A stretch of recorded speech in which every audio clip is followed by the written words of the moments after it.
शिवसेना सांसद संजय राउत ने कहा है कि जब देश की जनता ने पीएम मोदी को पूर्ण बहुमत दिया है, इसीलिए हमारे लिए मोदी की सुप्रीम कोर्ट है।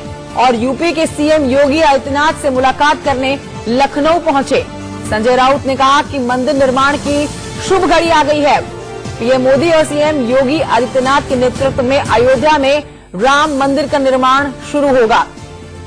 ये कोई क्रेडिट लेने वाली लड़ाई नहीं है। देश ने मोदी जी को चुना है, हम उनकी बात सुनेंगे और वही हमारे लिए सुप्रीम कोर्ट है। साथ ही आपको ये भी जानकारी दें कि शिवसेना के नेता ने कहा है कि अयोध्या में राम मंदिर का निर्माण होकर ही रहने वाला है।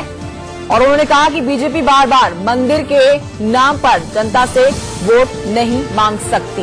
जो वादा किया उसको निभाना होगा, राम मंदिर बनाना होगा। चर्चा हम करते हैं, लेकिन हमको क्रेडिट लेने का, ये श्रेय लेने का जो युद्ध होता है उसमें हम कभी नहीं पड़ते। हम चाहते हैं राम मंदिर मोदी जी और योगी जी के हाथ से बने, उनके नेतृत्व में बने। हम राम भक्त बनकर उनके साथ बैठेंगे, कर सेवा करेंगे। उद्धव जी खुद आएंगे उस वक्त, लेकिन सरकार की भी जिम्मेदारी है। तो नेतृत्व करने वाले हमारे नेता है मोदी जी और योगी जी। मुझे लगता है अगले चुनाव में राम मंदिर का मुद्दा नहीं रहेगा, हाल में होगा, नहीं तो लोग हमें माफ नहीं करेंगे। सहयोगी अरविंद चतुर्वेदी और जानकारी के साथ जुड़ गए। अरविंद चतुर्वेदी, ये देखा जा रहा है कि शिवसेना बार बार राम मंदिर का मुद्दा उठा रही है और हर बार अलग अंदाज में। इससे पहले भी हम संजय राउत को सुन चुके हैं जिन्होंने कहा कि देश माफ नहीं करेगा बीजेपी को अगर राम मंदिर नहीं बनता, क्योंकि उसी वादे पर उन्होंने चुनाव जीते हैं बार बार। अब एक बार फिर से अब यहां पर प्रधानमंत्री को ही सुप्रीम कोर्ट बता दिया गया है। मतलब कुछ भी हो जाए, राम मंदिर बनवा के छोड़ेगी शिवसेना। अब तो मैं यही कहना चाहता हूं कि आपने देखा होगा कि इलेक्शंस के होने के पहले किस तरीके से जो है उद्धव ठाकरे अयोध्या आए थे और बाकायदा उनकी पूरी टीम आई थी। बाकायदा वहां पे अच्छा खासा भाषण हुआ था, पूरे देश से शिवसेना के कार्यकर्ता आए थे। तो शिवसेना जो है इस मुद्दे को छोड़ना नहीं चाहती है, क्योंकि सवाल यह है कि उनको भी राजनीति करनी है और राजनीति तो तभी होगी जब लगातार इस मुद्दे को जिंदा रखा जाएगा। आप देख रहे हैं कि 15 तारीख के बाद जो है 15 तारीख को जो है उद्धव ठाकरे पूरे सांसदों के साथ यहाँ आ रहे हैं, राम मंदिर को लेकर दर्शन करने जाएंगे। तो बहुत सारी बातें जरूर होगी वहां पे।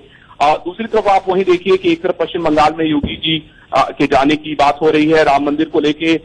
वहां पर जो भारतीय जनता पार्टी के जो लोग हैं वो लगातार चर्चा कर रहे हैं, मूर्ति की बात कर रहे हैं। तो सवाल ये है कि जहां पे इलेक्शन है, खास तौर पे पश्चिम बंगाल में और महाराष्ट्र में आने वाले समय में इलेक्शन है, तो उसको लेके ये सारे के सारे लोग लेकिन अरविंद चतुर्वेदी, ऐसा लगता है कि यहाँ पर शिवसेना थोड़ी खुद ही कंफ्यूज है, क्योंकि पहले उनको अपने जो मंत्रालय उनको मिला है उससे वो खुश नहीं थे।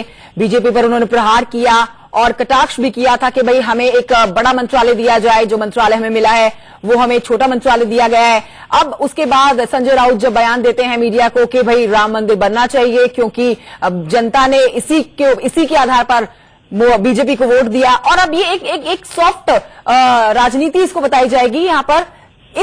इस तरह की बयानबाजी में हमें लगता है कि शिवसेना खुद कंफ्यूज है कि आखिर कैसे बीजेपी को, जो खुद ही उनकी एक दल में बनी हुई पार्टी है, कैसे घेरा जाए, क्योंकि आने वाले कुछ महीनों में महाराष्ट्र में चुनाव होने वाले हैं।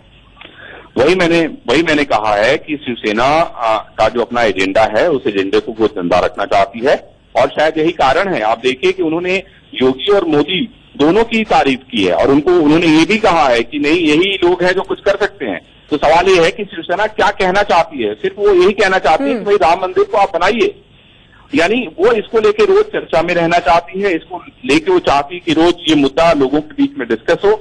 और मैं समझता हूं कि शायद जिस तरीके से एजेंडे के रूप में काम कर रही है शिवसेना राम मंदिर को लेके, उनका पूरा जो नेतृत्व है वो अयोध्या आ रहा है, तो इस मुद्दे को वो जिंदा रखना चाहते हैं, यानी जो हिंदुत्व का मुद्दा है उसको वो जिंदा रखना चाहते हैं राम के नाम पे। शुक्रिया आपका अरविंद चतुर्वेदी इस जानकारी के लिए।